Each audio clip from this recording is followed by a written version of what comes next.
Halo, selamat datang di channel Someso. Kali ini, saya akan membahas anime yang berjudul Cyberpunk Edge Runners. Anime yang berlatar setting dari sebuah game yang berjudul Cyberpunk 2077. Anime ini rilis pada musim panas tahun 2022. Langsung saja kita mulai pembahasan kecilnya. Cyberpunk Edge Runners berlatar di Next City yang bersifat distopia.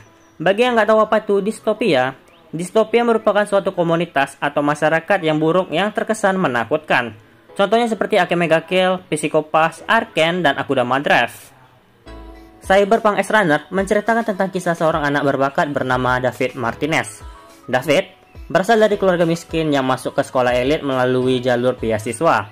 Harapan ibunya ingin David bisa bekerja di Arasaka, namun bagi David tidak ada gunanya bersekolah di sana dan memutuskan untuk bekerja. Lanjut cerita, insiden tidak terduga terjadi selama perjalanan.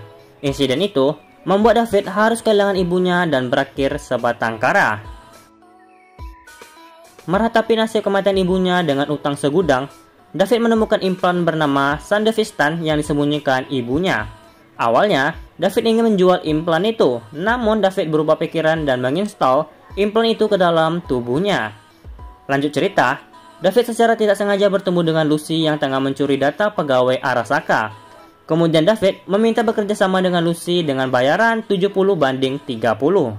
Kesepakatan telah dibuat. Pekerjaan berjalan cukup mulus semulus kulit Lucy. Tapi di ending, Lucy rupanya telah menjebak David selama ini. Lucy sadar bahwa implan yang dipakai David adalah barang curian. Dan itu adalah awal David menginjakkan kaki ke dunia cyberpunk.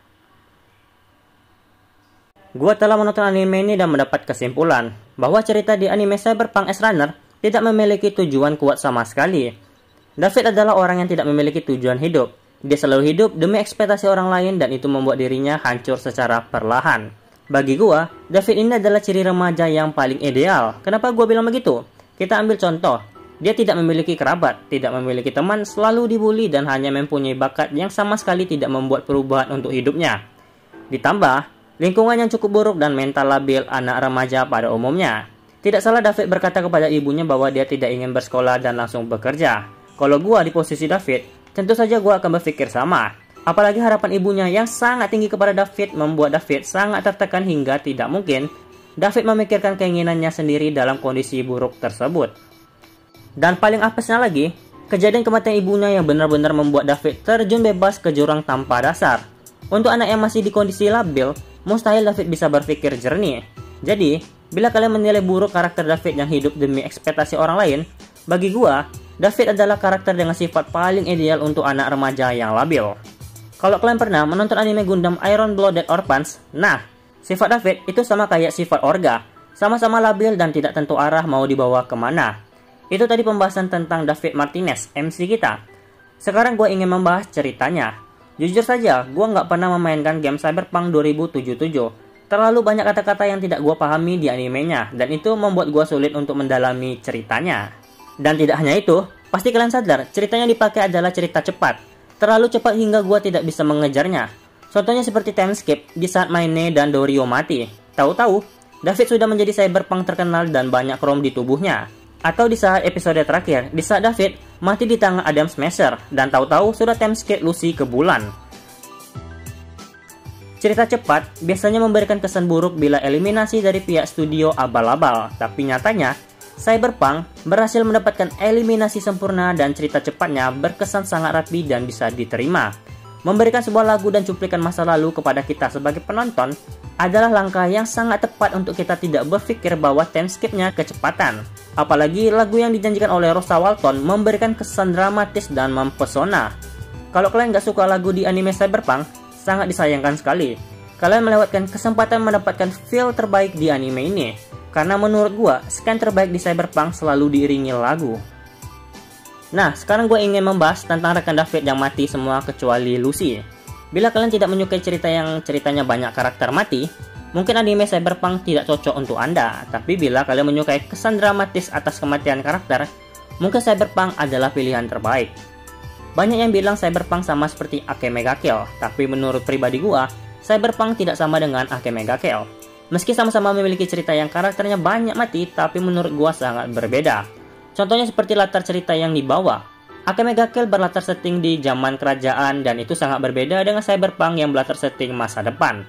Kemudian kesan membekas atas kematian sesama rekan. Akame ga Kill memberikan kesan cukup membekas dan mungkin bisa membuat seseorang depresi. Tapi tidak dengan Cyberpunk yang kalau mati, ya mati saja. Hal ini gua rasakan di saat kematian Pilar. Kematian Pilar tidak memberikan rasa sedih di gua, baik itu Rebecca, Dorio, ataupun Kiwi.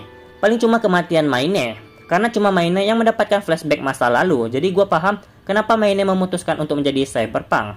Kalau ada anime yang menurut gua cukup dekat dengan Cyberpunk, mungkin cuma Akudama Drive. Akudama Drive mengambil latar cerita di masa depan sama kayak Cyberpunk. Setiap rekan juga tidak terlalu saling mengenal dan paling penting, ada unsur rekan berkhianat. Selanjutnya gue ingin membahas tentang visual pada animenya. Visual pada animenya bukan visual yang menurut gue visual paling bagus. Tapi menurut gue, tidak ada visual yang cocok selain visual yang diberikan oleh studio Trigger. Kenapa gue bilang begitu?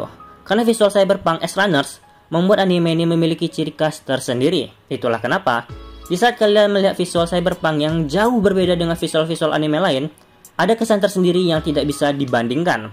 Kasus ini sama seperti kasus Arkane yang memiliki visual pribadi dan hanya Arkane punya. Untuk anime Cyberpunk Edgerunner, gue kasih nilai 9. Mungkin kalau gue main gamenya dan tahu seperti apa Next City dan beberapa kata yang gak gue pahami, bisa jadi gue kasih nilai perfect ini anime. Itu tadi pendapat gue tentang anime Cyberpunk Edgerunner. Banyak hal yang ingin gue sampaikan mengenai anime ini, tapi gue rasa itu bukan hal penting dan sudah sangat wajar mengingat latar ceritanya. Saya Someso, sampai jumpa di video selanjutnya. Bye-bye.